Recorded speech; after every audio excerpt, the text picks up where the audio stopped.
Welcome to Cars Yeah, show number 1269. If you can dream it, you can achieve it. This is Cars Yeah, where you'll enjoy interviews with inspiring automotive enthusiasts. Mark Green is here to provide you with a fuel injection of automotive inspiration. So get in, sit down, buckle up, and get ready for a wild ride here on Cars Yeah.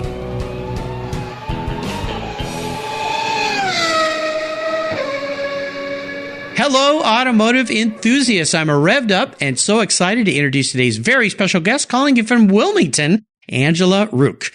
Angela, are you buckled up and ready for a fun ride? I'm so ready. All right, as always.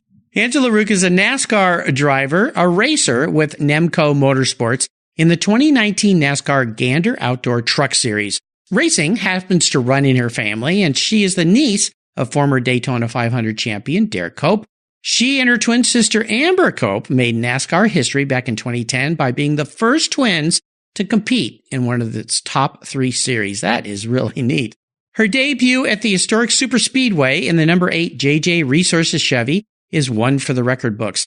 On February 15, 2019, she became the first female in the NASCAR Truck Series history to lead laps at Daytona International Raceway. That is really cool. She ran at the Las Vegas Speedway last month, leading the way for female NASCAR drivers and women athletes. She and her husband, Mike, are based in Miami, Florida, and Charlotte, North Carolina, where they are awaiting any day now the arrival of their adopted newborn baby boy. Now, that is the most exciting news of all. Watch for their new Facebook Watch web series, The Ruch Life, chronicling their busy life that is about to get a lot busier with this new baby boy. Congratulations to you and your husband, the mom and dad, coming up here. I can't wait to hear more about the new little boy. But first, we're going to talk about you. But I've told our listeners just a little bit about you. So before we start getting into the questions, could you take a moment, share a little bit more about your career, your passion for automobiles, and driving race trucks? I would love to, Mark. Yeah. So basically, I first started out in go-karts.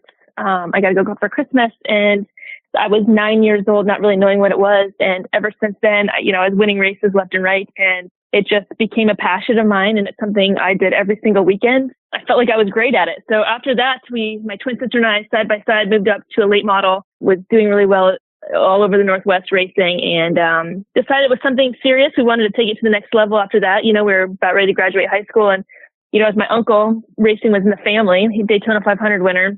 We decided he had a great opportunity for Amber and I to move back to the East Coast, and we actually moved in with him, and our careers kind of slowly started to begin there. And, we started doing some ARCA tests, and, we did some nationwide, which now is called the Xfinity, but nationwide at the time, and made our big debut in the trucks as the first twins ever to race against each other in the NASCAR series. So I've lived this incredible life, and I'm so thankful for it. Angela and I were talking before we started the show here. She was born up here in the Pacific Northwest, Puyallup, which is very close to Gig Harbor where I live, and telling her that the snow is falling today, which is very rare for us here. So, a delightful white day here in the Pacific Northwest. Well, as we continue on your journey, I always like to start with a success quote or a mantra. This is some kind of saying that's been instrumental in forming your life. It's a nice way to get the inspirational tires smoking here on Cars Yeah. So, Angela, grab the wheel. I would say a dream, like a quote that I've always lived by since I was a young girl, and I used to have it on my wall as a kid. It was, "If you can dream it, you can achieve it." And it's something I went by my whole entire life, like I said, and I've always dreamt of, being in NASCAR racing in Daytona, and I can honestly say I've been living my dream. Well, no doubt. Another guy who's known for his cars that is quoted saying something very similar, "If you can dream it, you can do it," was Enzo Ferrari. Which I always thought was great. When I last visited the factory there, they had that up on the wall. I didn't know that he was the guy that coined that. But what does that mean to you with what you're doing with your career and your life right now? I mean, you're about to become a mother, you're racing trucks, you're doing all sorts of incredible things. Did you ever believe this is where you would be? Or are you one of those people that sets these goals and you just tackle them and do them and keep achieving them? Well, I definitely will say it's been a challenge, an uphill battle, trying to get to where I am today. But again, it's like one of those things where I think anything is reachable, and you can accomplish anything in your life as long as you don't give up. Right. So again, I feel like every day I'm living this life and this dream. It's a reality. Like sometimes I got to slow down and take a minute to really look in the mirror and just realize, like, wow, I'm here, like top 10 finish Daytona. top 20, we got 16th in Las Vegas, and it's incredible to be where I am and to try and make, for women coming into the sport, they look up to us. So to be there and to lead laps in Daytona, the first woman to ever lead Daytona. I mean, it's incredible. Sometimes you got to sit back and you got to really pinch yourself to realize like what is going on, and you got to take it all in, Exactly. Stop and smell the flowers once in a while in this fast-paced life that you're involved with. Well, you talked about racing go-karts back when you were a little girl, but I'd love to hear a story that instigated this passion you have for racing. Is there a pivotal moment in your life when you realized, you know what, I am going to be a race car driver? That is me. It's like my parents, the reason they got us, Amber and I, a go-kart was they wanted to keep us out of trouble in school and junior high and high school. And they wanted us just to be involved in something. And I would say ever since probably our first race, and I was winning or Amber was winning, we were 1 and 2 and we were qualifying 1 and 2. Like ever since then, it's like we were just so passionate about it. And seeing what my uncle was doing on TV at the time and watching him win the Daytona 500, doing all these big interviews with Brian Gumbel when we were kids growing up. And it just was something that we always could see ourselves doing. Like we wanted to be the first twins in NASCAR. It was always a big dream of ours. So I'd say the go-karting was probably a pivotal moment for us, just because that's kind of when we first realized like, hey, this is something that we can grow up doing. Like look at my uncle, Exactly. You had very smart parents, and you're about to become a parent here yourself.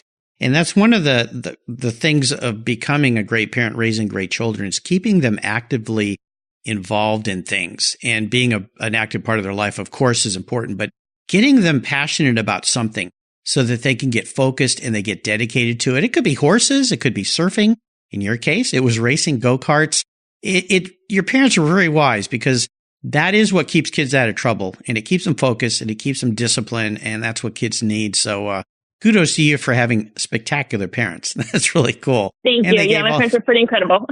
Yeah, no doubt. No doubt. Well, let's take a look at some of the roads you've driven down, or talk about a big challenge or even a big failure, because you've chosen a career path in racing that is fraught with ups and downs. 1 minute you're on the podium, the next minute you're in the guardrail. So walk us through a time that was a great challenge for you, and tell us how that experience helped you gain even more momentum and what you learned from it as you moved forward. Yeah, Mark, I would say not really such a failure, but something that's always been challenging for me is putting myself in like a good situation as far as being in better equipment, and versus there's bad equipment and there's good equipment. So putting yourself in the right opportunity, the right position to put yourself out there in the right light that you want people to see you in. I'm sure you've kind of heard a lot about that. Well, give me an example here, because I would imagine this comes from maybe you were in a situation one time, you weren't in the best equipment that you wanted to be in. It was frustrating and so forth. So kind of take us down a path and tell us about a specific situation and what that situation taught you about the importance of this, as you say, having the right equipment when you're out there on the track. Yeah, well, I mean, I can first start off by saying is every driver deserves to be out there, whether in lesser equipment or good equipment, whatever the case is, but we all deserve to be out there, and we all are doing what we love. That part is enough said there, but obviously the sport takes a ton of money to be there. And again, looking back at my past, I've only had a certain amount of funding to put myself in that situation. So the last 2 years, like I still was passionate and still loving doing what I was doing, but at the same time, I wasn't showcasing my potential, which was hard. But at the same time, I still was so passionate about it. It was still a way of putting me in a seat and getting laps, but just not in the right stuff, if that makes sense.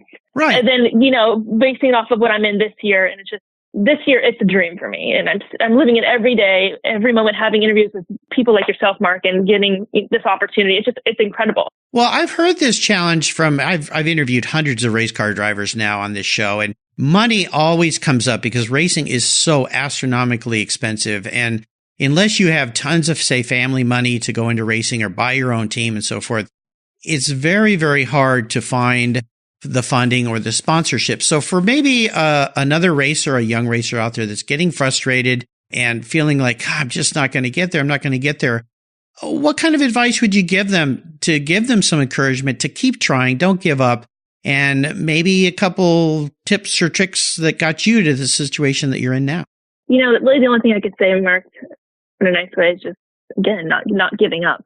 I didn't give up. I will say, I've criticized quite a bit, putting myself in those situations. It sucks. It's no fun, but I love doing what I was doing, and that's all I could afford at the time. But again, I didn't give up, and look where I am today. Top 10 finish in Daytona, a dream come true. We had a shot at winning it. We didn't because we blew a cylinder. So again, I think my time is coming. It's already come, but again, I think the best is yet to come. It was a top 5 finish it's never to give up and to keep forging ahead, because all good things pay off. That's how I truly feel. I had a very, very well-known race car driver on this show years ago who talked about, he was at a point where he was just on the cusp of going, this isn't going to work. I can't find sponsorships. I can't find a ride. I've tried. And he was literally in a hotel. He was checking out and going to go home and really have a serious thought about doing something else with his life. Yeah. And a guy walked up to him and said, "Hey, are you, your name Bobby Rahal?" And he goes, "Yeah." And he goes, "Can we have a talk? I think I'd like to hire you to drive for me." And that one conversation, he must have said the right things. He had the right stuff, obviously, Bobby Rahal, and look where he's ended up in life. But came that close. So just, you don't ever give up. I hear that from every single racer on this show. Well, let's have a little bit of fun and talk about your first really special vehicle. Now, this might be a first personal car you had, or maybe even better, the first race car you finally got a seat in that you thought, I've made it. This is the kind of car I want to be driving, or truck. And maybe share a special memory you have about that ride. So you said car, bike, or truck is, I think, what you said. And again, the only thing I can really remember, it wasn't really a car. It was probably the go-kart that I received for Christmas. It was in a huge box, Mark. And Amber and I, it almost looked like the size of a pool table. And Amber and I were like, we kept guessing. My parents would make us guess, like, what is it? You know, I'm like, we had no idea. And it was massive. And so we opened it up and it was a go-kart. And Amber and I didn't even know what that was. You know, we didn't know the gas and the brake. We're like, oh my gosh, it's like a toy. And I can remember like going out when we were kids down the street and just driving it and like spinning out. And it was like, oh my gosh, it was thrilling, but at the same time, really scary for us. So I hope that works for a special car, but that's what I think so. The go-kart we got. I think so. Yeah, absolutely. Fond memory. Well, it's fun. Yeah. I had a go-kart as a kid too. You know, I had the Briggs and Stratton motor on the back and you'd race up and down the alleyway behind the houses. Yeah, exactly. Yeah. In fact, if you want to listen to a hilarious story, go back and listen to my talk with Bruce Canepa. And him in a go-kart as a kid, a big crash that he had. But luckily he stuck with it. And of course, the rest is history in his case, as far as racing and the business that he's built. So very great story. I like it. No, that's cool. How about seller's remorse? Is there a vehicle that you've owned that you really wish you had back, or a race car that you wish you maybe could have kept? I don't know if I'd necessarily say seller's remorse, but I do remember, this is so old and it's a really ugly car and I really hated it driving it when I was in school, but it was a 1983 Honda Accord. Okay. And the why behind that, I'd probably say it was like my first car that I had ever learned to drive a stick shift in. And my grandpa was the one who taught me. So it's something that Amber and I will never forget. And he's not around anymore, but I always know he's watching. He'd be so proud. So I think I would take that car back, just knowing, you know, that he's the one that really taught us how to do what we do. Yeah. Well, that's very special to get taught how to drive a stick shift from your grandpa. I mean, not too many people get to have that experience. So that was very cool. Well, I would love for you to talk about what has you excited and fired up this year about your racing career. We obviously talked, and if you want to touch on a little bit, this little boy that you're about to get here, that's just very exciting. But I'd love for you to share with our listeners what has you excited about your racing career this year, what your plans are, what you see yourself doing, where you want to be, what you want to do. So go for it. I would say what I'm most excited about this year is just being in great equipment and running. We actually just got great news. We just signed on for another 12 truck races. So, you know, just putting myself in a great situation to run in the top 10, top 15 and race against, you know, these fast guys and but to earn everybody's respect out there, that there will be a female, I would say, this year that will qualify on the pole in the trucks and will also win a race. And I do think it will be me. I'm that dedicated in that. I don't know. I feel like we really have some great things going right now. No doubt. Yeah, then obviously working for a full ride in 2020, which is looking pretty good. Cool. Yeah, I feel like I have so many great things going on. You know, we're filming our reality show called The Ruch Life. That's up and coming and hopefully should be airing in April. Yeah, tell me a little bit about this. What is this about? Why are you doing this? What does this mean for you? You know, so it's just my husband and I are just basically sharing our lives with everybody. We live this wild, fast-paced lifestyle where we are traveling all over the world, we have a bunch of different penthouses kind of all over. We're adopting a baby boy and he is due any day, any moment. Meanwhile, racing NASCAR. My husband has 3 grown kids. We just live a chaotic, crazy life, and we just want to share it with everybody. No doubt. And again, where can people watch this when it debuts? Is it on Facebook Watch? I cannot air that yet. It's not finalized yet. We have about 3 networks. Yeah, we're going round and round with. So yeah, I understand that. I just launched my own TV show this year, so I get it. It's an interesting world, this TV world that we're delving into here. It's insane. Yeah, a lot of things out of your control, but a lot of opportunities there too. Well, make sure you let me know, Angela, when you get that settled so that I can let my followers, my listeners know. We can put it on your show notes page so people can check out the Ruch life and what you guys are going to be up to. This is very exciting. Wow, 2019, 2020, they are some big years for you and your husband and your family for sure, and your new little boy, of course. Well, yeah, Angela, up next is the last lap. Before we put the pedal to the metal, let's say thank you to today's Cars Yeah sponsors that make this all possible. Everyone who knows me knows I'm really picky when it comes to my cars and keeping them looking new. I'm a huge fan of Covercraft floor mats. I've protected my vehicle with their products for decades. Want to keep your vehicle's interior looking new? It's easy with Covercraft floor mats. They will protect your vehicle's factory carpets from daily abuse, weather, pets, children, weekend adventures, and those everyday spills. It's a fast, easy, and stylish way to keep your vehicle looking new. Covercraft floor mats come in a wide variety of styles, materials, and configurations, all designed for maximum protection. In addition to Premier Plush and Berber custom floor mats, you'll also find cargo liners, canine cargo area liners, dash covers, and sunscreens. Enhance your vehicle's looks while protecting the factory finishes with easy-to-install and easy-to-clean floor mats. Covercraft is the right choice. Learn more today at covercraft.com and tell them Mark at Cars Yeah sent you. That's covercraft.com. Are you looking for a way to get your products or services into the ears of thousands of automotive enthusiasts around the globe? I can help. This is Mark Green here at Cars Yeah, and I'd be honored to be an influencer and ambassador for your brand in a unique and personal way. 5 days a week, thousands of subscribers and listeners enjoy the Cars Yeah podcast and website. Contact me today and I'll show you how at mark@carsyeah.com or connect with me through the Cars Yeah website at carsyeah.com. Hey, Mark Green here from the Cars Yeah podcast. Did you know you can now see me on the Cars Yeah TV show? That's right. Cars Yeah is now on MAV TV. I visit some of the past Cars Yeah guests and take you along for the ride. Go to mavtv.com to learn more where you can enjoy Cars Yeah TV. MAV TV is also available on DirecTV, Fubo TV, Fios by Verizon, or you can stream it through mavtv.com online. And they said I only had a face for podcasting. All right, Angela, we are back, and I have a very introspective question for you. You're going to be in the psychologist's office now on the couch, and he's going to say, so if tomorrow you woke up, Angela, and you were a car, you'd actually been manifested into a car, race car, motorcycle, I don't know what you'd be. What would Angela be and why? I would have to say I would be a Bentley. A Bentley Continental. A Bentley. A two-door. Oh, yes. Okay. And why a Bentley Continental? Nice car. I feel like they're so fast, but very smooth, and also like a really heavy car. And of course I have one at home, so it's always been a dream of mine. It's been a dream car. Better. Yeah, so, absolutely. A Bentley.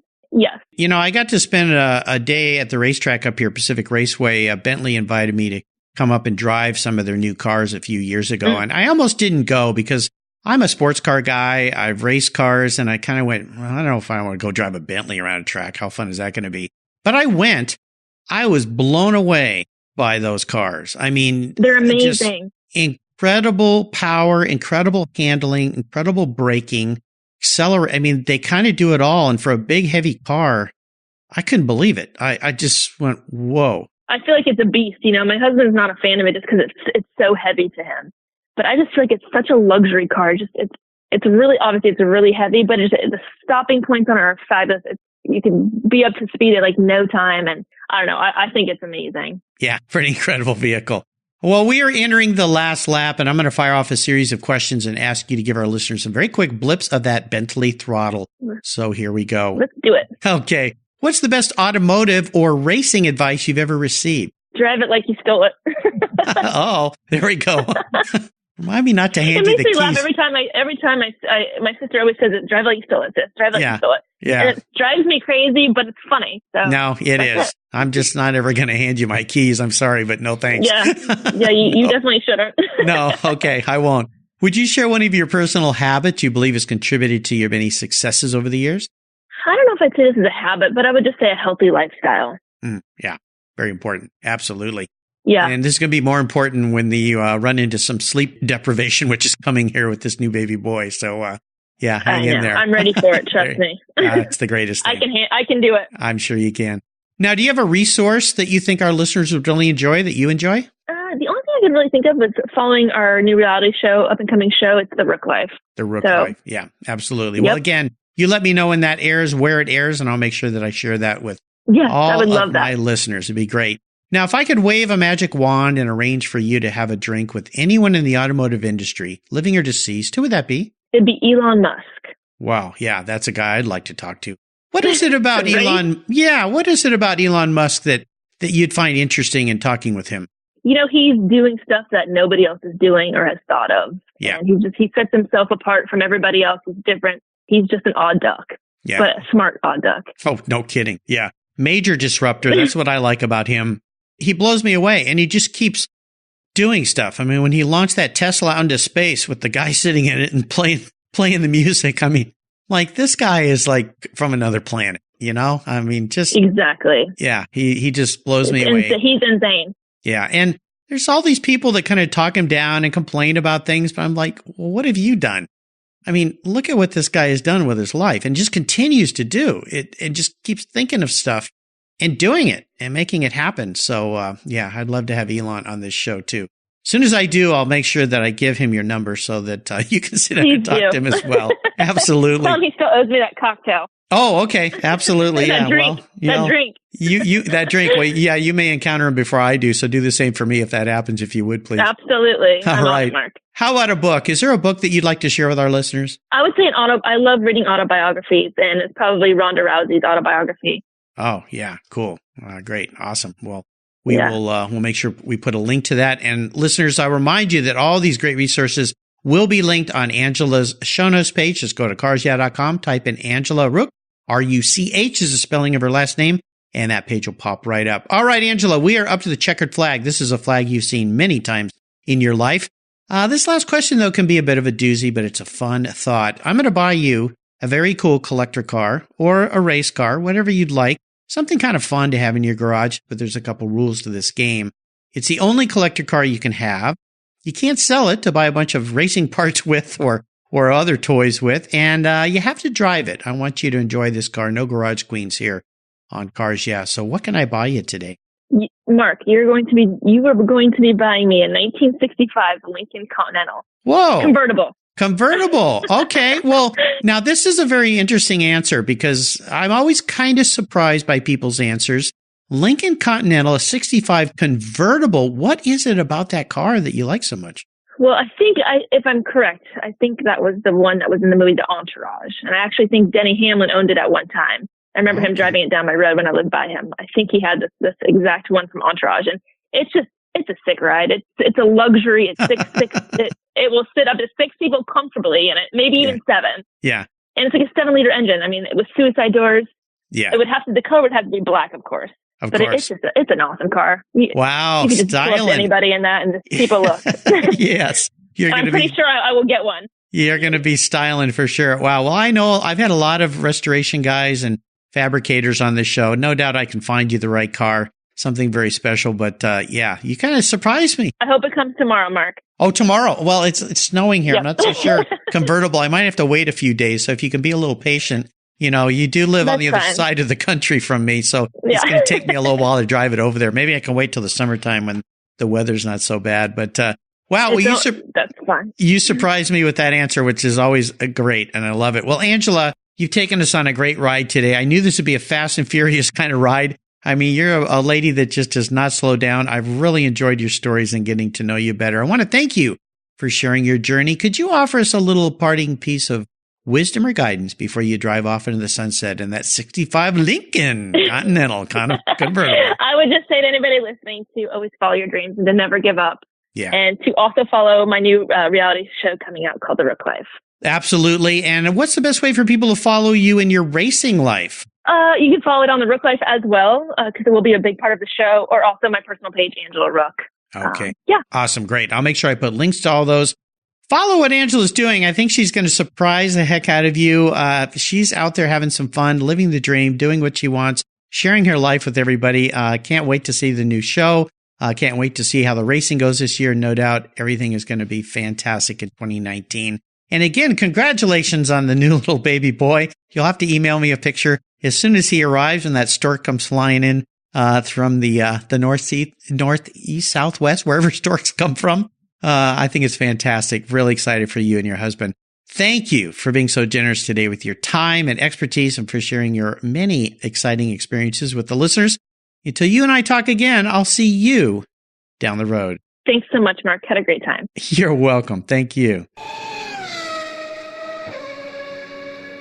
You take care of your cars, but who takes care of your investments? Tune-ups aren't just for engines. Updating your financial plan is important too. Your GPS may take you from A to B, but it won't help you on the road to financial freedom. For that, you need a good co-pilot and a very trusted advisor. Chris Kimball, CFP, is just the man for the job. He'll guide you down that road without driving you crazy. For over 25 years, Chris has helped people just like you and me with their financial planning and investments. With a master's degree in financial services, he is eminently qualified, and he's a car guy too. Learn more at chrisvkimball.com or call 866-ON-A-PLAN.